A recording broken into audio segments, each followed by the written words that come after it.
Hi, it's Jill from Jilly Bean Studio.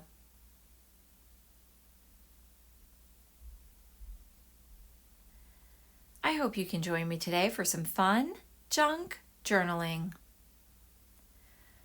Welcome to the channel or welcome back.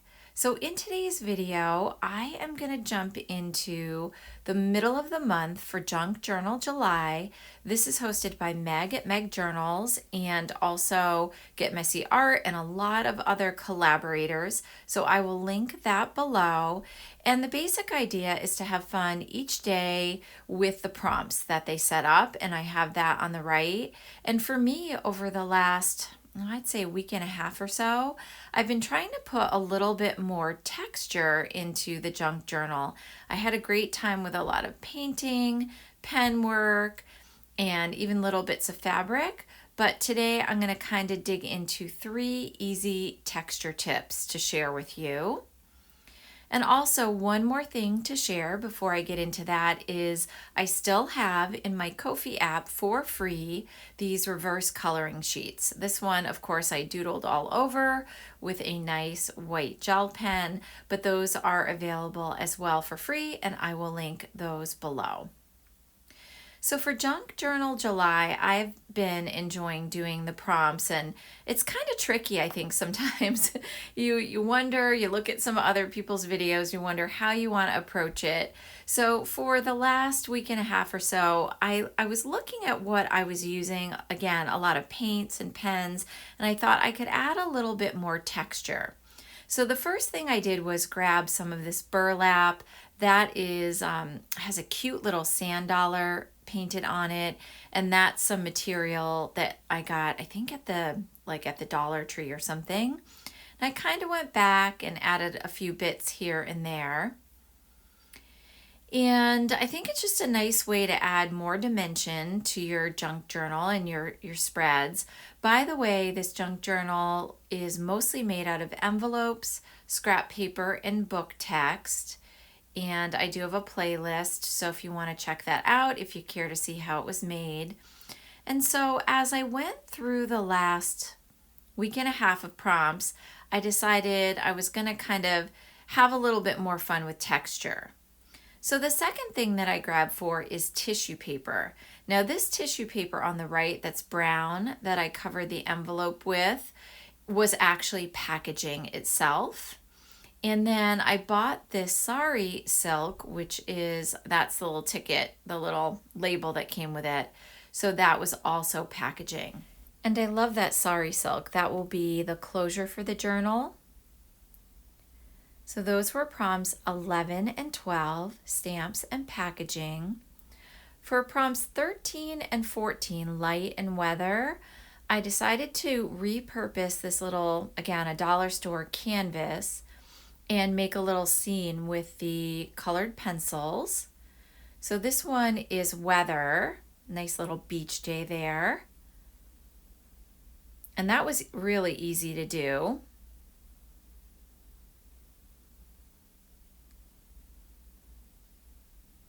And I made that a little bit of a pocket, so on the top I could stick in some journaling.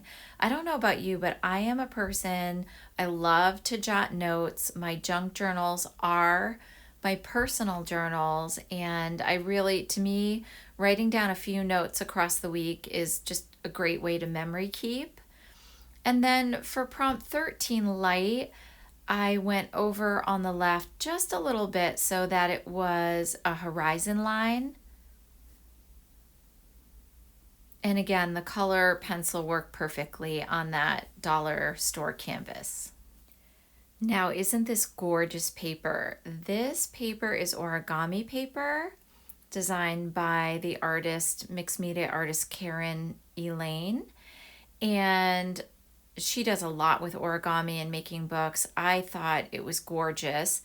And I took a little bit of a Tim Holtz stencil that I wasn't using and used it as a little tuck-in closure. I love it. Isn't that beautiful? So that is the prompt for handmade, prompt number 15. I love that. I think it's so cute, and I tucked it into, I've been reusing this dyed paper in so many journals that's been in my stash.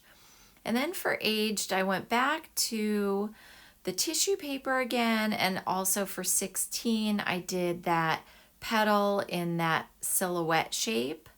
So those were 16 and 17. Sometimes I just combine the prompts. I don't know about you. I find that easier. I use so much of that tissue paper and it looked aged throughout the journal, so I just counted that. And then for 18, I did this a little bit differently. I counted 18 as free time. I had some time to do some art doodles, and I really enjoyed this one. I think it's, it's fun to do creative lettering. If there's a will, there's a wave, and I like the little, it's summer here. I live in New England, the beachy theme.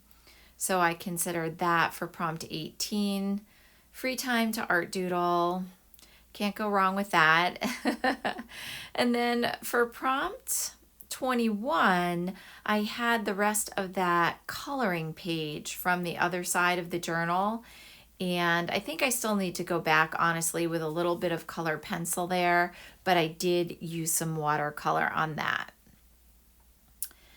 And then this is for prompt 19 and also for prompt 20.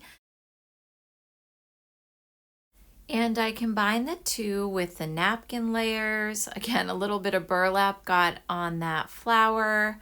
I used this pretty napkin with a marbleized gold in it. It did sort of mute the picture. I have a flower with a bee on it.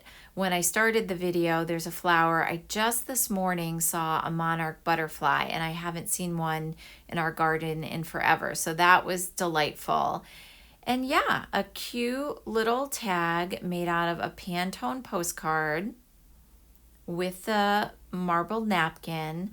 I did a lot of coffee dyeing, and what I just showed you was I like to use instant coffee sometimes in my journal. So that envelope to the left that I'm going to do the spread on today was coffee dyed with instant coffee. And I think for the final part of the video, I'm going to go in to do the prompt timeless. So prompt 22 is timeless, and I'm going to take a little bit of water, a scrappy brush, and some white glue, and take a napkin, which is my third and final easy texture tip for you. Not only the pretty part of the napkin, but the backing of the napkin is so useful for texture in a junk journal. So I'm going to use the handy dandy method I saw somebody do a long time ago, which is take Scotch tape or any clear tape to help you pull apart the two layers. And there you have the napkin backing. And by the way, I use the napkin backing to kind of tone down the paint on the front of the journal and also add more texture there. And that, again, I did the same method I'm going to show you, which is just water and white glue.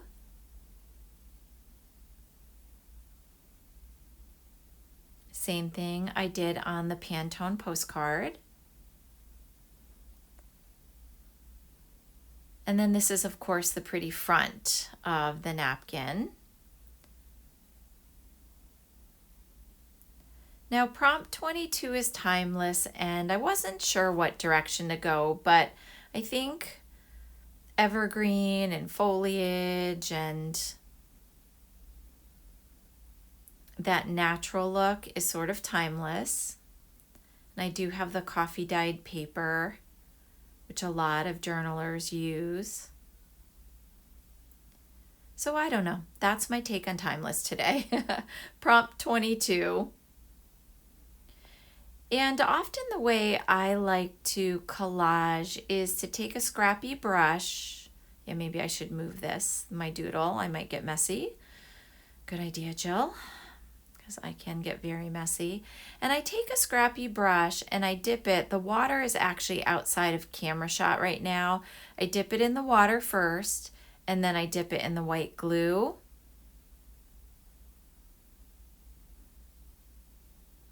And then apply it to the page.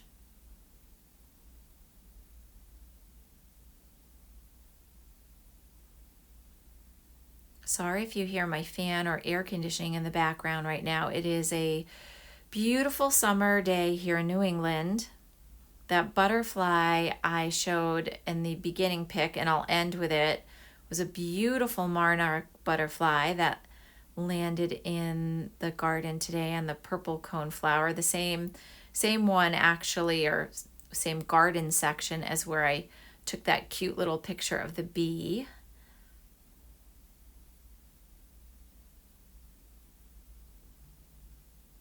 And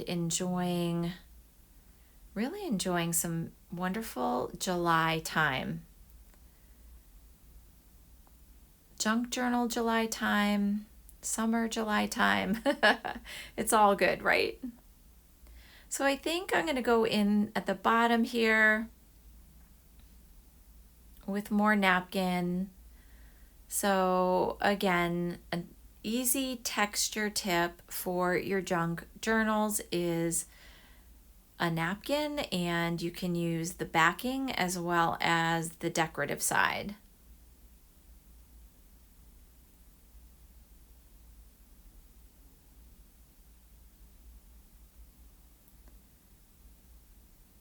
I use the wetting of the brush also to take those last little bits off,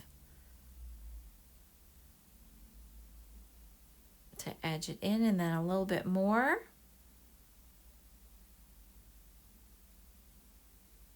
Blending, and yeah. I like the numbers on the Pantone postcard. So that number 14, and sorry, there's a little bit of a glare there. Random numbers. I love the fonts and the numbering and the lettering, so that was just a little touch there. Okay, gonna give that some drying time. Appreciate you stopping in for this junk journaling session. I would love to know in the comments if you are enjoying Junk Journal July or whatever junk journaling that you're doing.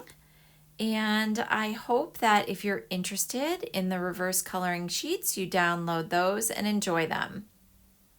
Thanks so much for stopping by the channel. I really appreciate you being here, and I look forward to seeing you in the next video.